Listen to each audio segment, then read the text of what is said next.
उपास्य देव की एक एक गुण वृत्ति अपने हृदय में चिंतन के द्वारा प्रकाशित कर लेता है।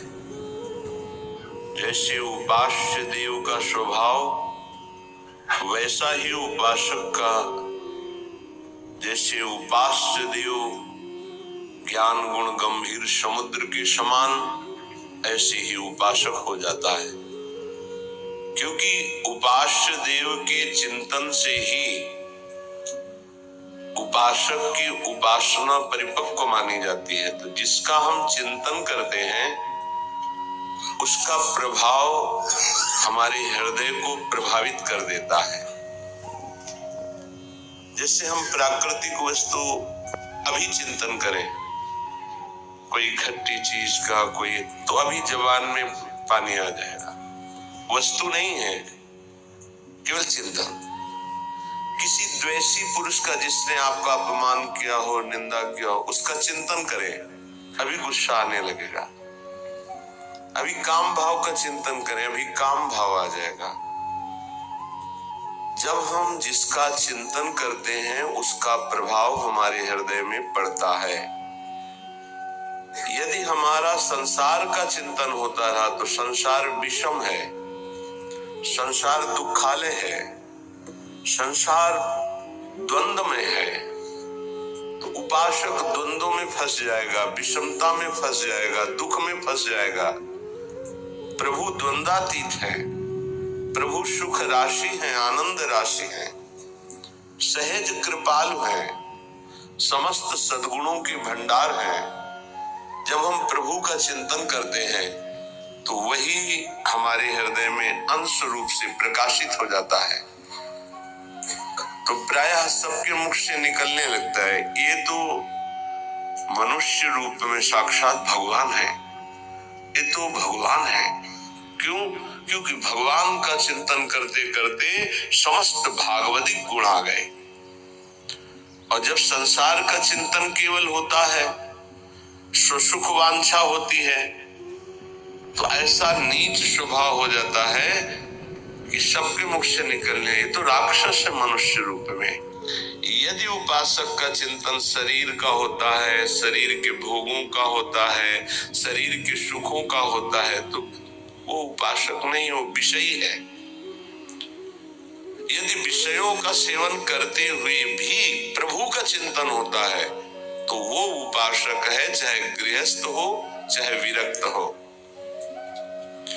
प्रभु के सिवा अन्य किसी का चिंतन होना अपने अंतःकरण को मलिन करना, अपनी स्थिति को बिगाड़ना है।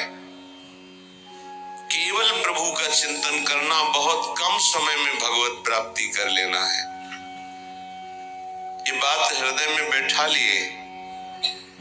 हम जिसका चिंतन करते हैं वो बिना प्रभाव दिए नहीं रहता, ध्यान रखना। तो जब हम गंदी बातों का चिंतन करेंगे, जगत का चिंतन करेंगे, तो जगत को भगवान ने दुखालयम कहा है। चाहते सुख और चिंतन करते हो संसार का, तुम्हें सुख मिलेगा।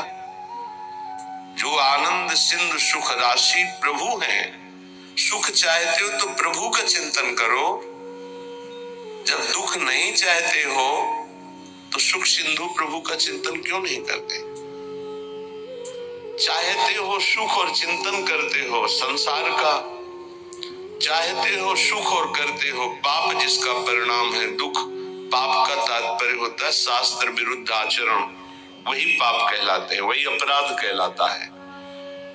इसलिए हर उपासक को हर क्षण अपने आराध्य देव के चिंतन को संजोना चाहिए, संवारना चाहिए, छुपाना चाहिए, बचाना चाहिए, बचाना चाहिए।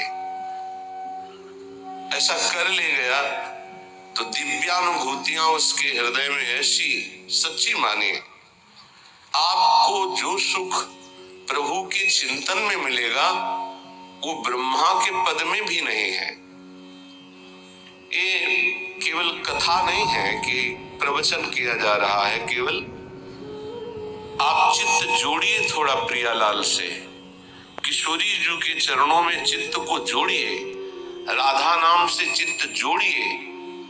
जपना और चित्त जोड़ना थोड़ा अलग अलग है। चित्त जोड़ने का मतलब है तन्मयाहा स्थिति। नाम चल रहा है, नाम देख रहे हैं, नाम सुन रहे हैं और कुछ चिंतन नहीं है, उसे तन्मय कहा जाता है। नाम में तन्मय, रूप में तन्मय, लीला में तन्मय, सेवा में तन्मय। बिना तन्मय के चित्त संसार का चिंतन करता है और क्रियाएं भागवतिक होती हैं तो आनंद का अनुभव नहीं होता। इसका उल्टा हो तो आनंद का अनुभव हो जाए। क्रियाएं भले व्यवहारिक सांसारिक हो, चिंतन भागवतिक हो, ये कठिन बात पड़ती है। इसीलिए प्राय अध्यात्म में जल्दी मन टिकता नहीं है, व्यवहार में ही मन जाता है। क्रियाएं भागवतिक, आरती, पूजा, माला, चिंतन भोगों का, जगत का, देह संबंधियों का, खूब अंदर देखिए इस बात को, तो आनंद का अनुभव नहीं हो रहा जिसे भगवद आनंद कहते हैं। इसीलिए श्रीपाद प्रबोधानंद जी महाराज कह रहे हैं, अशुलभमिहि लोके लब्धुमिच्छस्य यत्नात्, यदि विपुल धन स्त्री पुत्र गेहोत्तमादि, कर निपत मुक्तिम कृष्ण भक्तिम च कांक्षस, यदि वस पर धामई वाद्य वृंदावनाख्यम।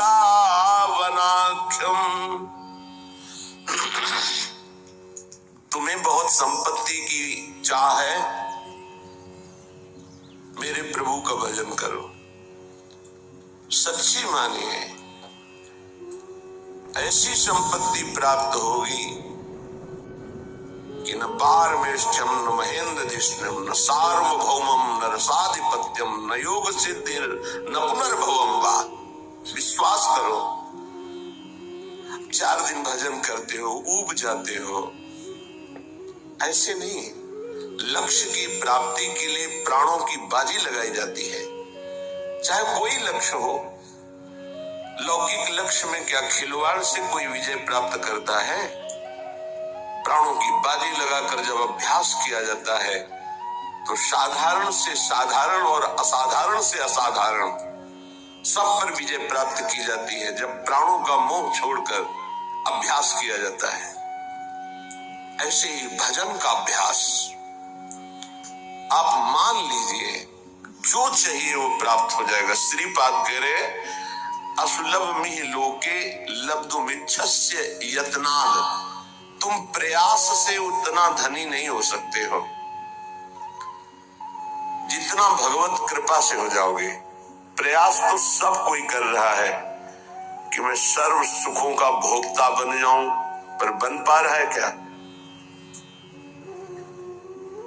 भगवान के नाम का चिंतन करते हुए जथा लाभ संतोष सदा काहू सो कछु न चाहोंगो, ये स्थिति सुदामा जी की थी। कई दिन घर में भोग नहीं लगता था, तुलसी दल और चरणामृत से बच्चों का पोषण होता था।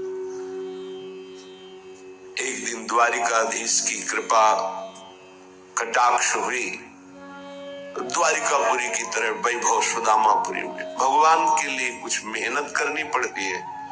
एक संकल्प से अनंत ब्रह्मांडों का सृजन हो गया, लेकिन बलिहारी सुदामा जी की एक दाना भी नहीं पाया वहां का। वो भिक्षा से ही जीवन यापन करते रहे। पत्नी से कहा तुम्हें सुख सुविधा चाहिए थी, मेरे मित्र ने दे दी। मैं सिर्फ श्री कृष्ण से प्यार करता हूं, श्री कृष्ण के वैभव से नहीं। ये क्या चाहिए? असुलभमिहि लोके, जो तुम्हें इस लोक में सुलभ नहीं हो सकता वो तुम्हें प्राप्त हो जाएगा। ये आंतरिक बात है। जब आपकी स्थिति ऊंची उठेगी भजन से तो दिव्यताएं आपके सामने आएंगी। जैसे आप बैठे हैं ऐसे दिव्य लोकों के वैभव, दिव्य लोकों के देवता, दिव्य लोकों की सिद्धियां उस उपासक के सामने उपस्थित होती है। मुझे भोगो, मुझे स्वीकार करो, क्या चाहिए तुम्हें बोलिए। और जब वो नहीं बोलता है तब स्थिति आगे बढ़ती चली जाती है। आखिर में श्री भगवान को आना पड़ता है, क्या चाहिए। जब उनसे भी नहीं बोलता है तो वो अधीन हो जाते हैं और संग संग डोलते हैं। जहां मेरा भक्त चरण रखे वहां रखूं मैं हाथ, पीछे पीछे मैं फिरूं कभी न छाड़ू साथ। मान लो मेरी बात, अगर नाम जब चल रहा है तो असुलभ में लोके लब्धुमिच्छस्य यत्नात्, जो बड़े प्रयास से यहाँ प्राप्त नहीं हो सकता वो तुम्हें प्राप्त हो जाएगा। सबसे बड़ी बात, सूक्ष्मता से विचार कीजिए, आप धन क्यों चाहते हैं? तो उत्तर आएगा भोगों के लिए। सीधी बात है, धन से हम मकान बना सकते हैं, हम सुंदर सुंदर भोग एकत्रित कर सकते हैं, कपड़ा लत्ता भोजन भोग सामग्री सब ठीक है। इन भोगों में सुख है, ये अज्ञान से आपने मान रखा है। नहीं तो ऐसे हैं जितना आप धन चाहते हो, जो भोग चाहते हो, ये सब उनके पास है लेकिन असंतुष्ट हैं। आपकी पहुंच नहीं है इसलिए वो आपसे थोड़ी बताएंगे। अपने लोगों को पता है, जिन पदों की आप आकांक्षा करते हैं, जिन भोगों की आकांक्षा करते हैं, जिस वैभव की आकांक्षा करते हैं, वो वैभव है, वो पद है, वो भोग है, पर एकांत में रोते हुए नजर आए, रोते हुए। मान लीजिए बिना श्री भगवान के भजन के तुम्हें कहीं विश्राम नहीं मिल सकता। अगर संपत्ति ही चाहिए तो 5 वर्ष के बालक ध्रुव ने जब सुरुचि ने झिड़क दिया कि अगर महाराज की सिंहासन पर बैठे हुए गोद में बैठना है तो जा नारायण का भजन कर और ये शरीर छोड़ और मेरे गर्भ से पैदा हो, तब तो सिंहासन का अधिकारी होगा, सुनीति के गर्भ से नहीं। माता सुनीति ने उसी बात को पुष्ट किया, बेटा तू विमाता को कटुवचन बोलने वाली मत मान, वो माँ है, ठीक कहती है। महाराज तो मुझे दासी भी स्वीकार करना अब नहीं चाहते, तू परम कृपालु भगवान नारायण का भजन कर, हरि का, और उन्हीं से अपनी चाह की पूर्ति कर। चाह थी मुझे परम पद मिले, परम पद अटल पदवी ऐसी मिली, सप्त ऋषि उसकी परिक्रमा करते हैं, ध्रुव जी की सप्त ऋषि परिक्रमा करते हैं, ऐसी पदवी प्राप्त हुई। क्या चाहिए? अपना कितना प्रयास कर लेंगे आप? हम ये नहीं कहते कायर बन करके बैठ जाओ, आप अपने कर्तव्य का पालन करें, पर नाम जप करते हुए जो चाहिए विश्वास कीजिए। अगर भगवान का भजन करते हुए तुम भगवत प्राप्ति नहीं कर पाते, भ्रष्ट हो जाते हो, तो श्रीमान कुलवानों के यहाँ तुम्हारा अगला जन्म होगा, परम पावन, जहाँ वैभव ही वैभव है। जिन भोगों में तुम भ्रष्ट हुए हो उस भोगों की बाहुल्यता होगी, और भक्ति के संस्कार उन भोगों से वैराग्य दिलाकर अगला जन्म भगवत प्राप्ति करा ही देगा पक्का। 2 प्रकार का जन्म होता है योग भ्रष्ट का।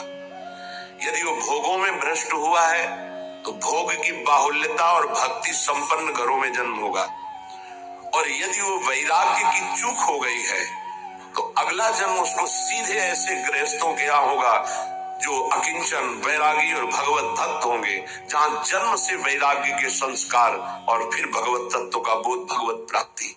घाटा तो है ही नहीं। थोड़ा भी नाम जप किया तो दुर्गति से बचाकर सदगति में लगा देगा।